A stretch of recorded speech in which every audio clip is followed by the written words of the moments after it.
আসসালামু আলাইকুম, welcome to গ্রামীণ রান্নাবান্না। আজকের রেসিপি টমেটো দিয়ে পোয়া মাছ বোনা। তো দেখুন তরকারিটা কতটা সুন্দর হয়েছে এবং কতটা লোভনীয় হয়েছে। আপনারা খেলে এর স্বাদ বলতে পারবেন না। একবার রান্না করে খেয়ে দেখবেন এই রান্নাটা কতটা মজার হয়। চলুন এখন আমরা মূল রেসিপিতে যাই। এখানে আমি পোয়া মাছ নিয়ে নিয়েছি ধুয়ে অনেকগুলো। তারপর এখানে আমি হলুদের গুঁড়া দিয়ে দিয়েছি। এখন আমি দিয়ে দিচ্ছি স্বাদ মতো লবণ। দিয়ে এখন আমি মাছগুলোকে সুন্দর করে মেখে নেব। মেখে আমি নুন হলুদের সাথে মাছগুলোকে ভালো করে মিশিয়ে নেব। মিশিয়ে নেওয়ার পর আমি এখানে একটা কড়াই বসিয়ে দিয়েছি। কড়াইতে তেল দিয়ে তেলটাকে গরম করে নিয়েছি। তেলটা অবশ্যই গরম করে নেবেন, না হলে কিন্তু মাছগুলা কড়াইতে লেগে যাবে। তো আমি এই যে মাছগুলো সুন্দর করে দিয়ে উল্টে পাল্টে এখন ভেজে নেব। আমি কিন্তু অল্প তেলে মাছগুলো ভেজে নিচ্ছি। আমি এই রান্নাটাও কিন্তু অল্প তেলে করব। তো এই যে দেখুন আমি সবগুলো মাছ এভাবে উল্টে পাল্টে দিয়ে আস্তে আস্তে ভেজে নিই। এই মাছগুলো এমনিতে যখন আপনারা কেটে নেবেন তখন কিন্তু এই মাছগুলো অনেকটা নরম থাকে।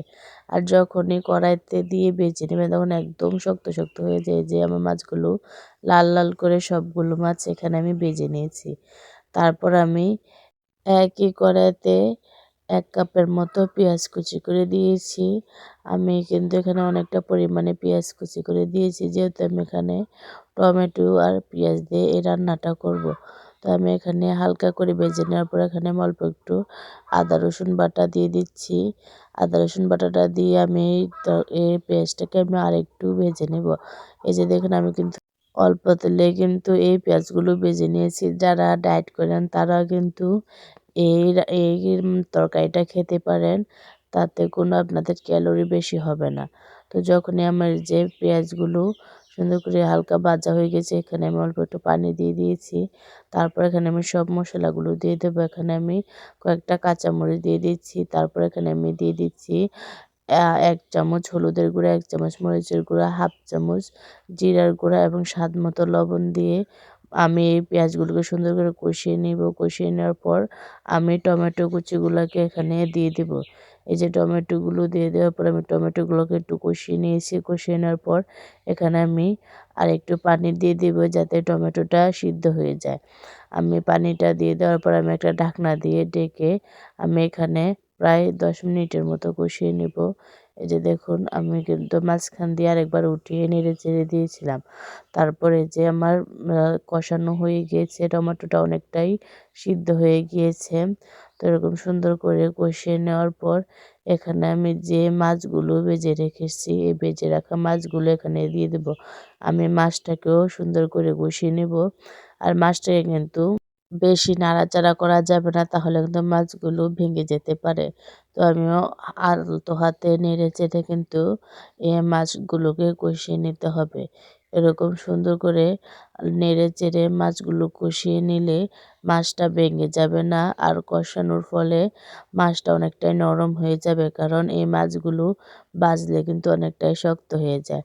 তো আমি এভাবে আস্তে আস্তে সুন্দর করে কষিয়ে নেওয়ার পর এখন আমি এখানে পরিমাণ মতো জল দিয়ে দেবো। এই যে এখানে আমি অল্প একটু জল দিয়ে দিয়েছি। জল দেওয়ার পর আমি ঢাকনা দিয়ে ঢেকে এখন এই তরকারিটাকে সিদ্ধ করে নেব। এই যে দেখুন অনেকটাই সিদ্ধ হয়ে গিয়েছে তরকারিটা। আমি আরও একটু সিদ্ধ করে নেব, কারণ আমি অতটা বেশি ঝোল এখানে রাখবো না। তবে এখান দেখে নিচ্ছিলাম যে সব কিছু পারফেক্ট হয়েছে কিনা। আমার এখানে লবণ একটু কম হয়েছিল, তার জন্য এখানে আমি আরেকটু লবণ দিয়ে দিচ্ছি। লবণ দিয়ে অল্প একটু নেড়ে চেড়ে দিয়ে আবার আমি ৫ মিনিটের জন্য ঢাকনা দিয়ে ঢেকে দিচ্ছি।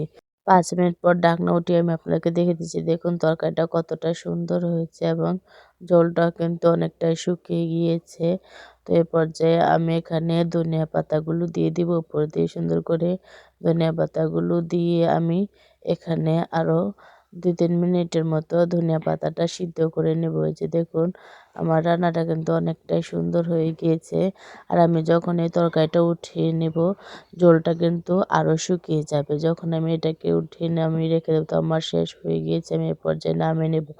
তো আমি এখানে একটা বাটির মধ্যে বেড়ে আপনাদেরকে দেখে দিচ্ছি। দেখুন তরকারিটা কতটা সুন্দর হয়েছে এবং কতটা লোভনীয় হয়েছে। চাইলে আপনারাও বানিয়ে ফেলতে পারেন। তো আমার ভিডিওগুলো ভালো লেগে থাকলে সাবস্ক্রাইব করে আমার পাশেই থাকবেন। আল্লাহ হাফিজ।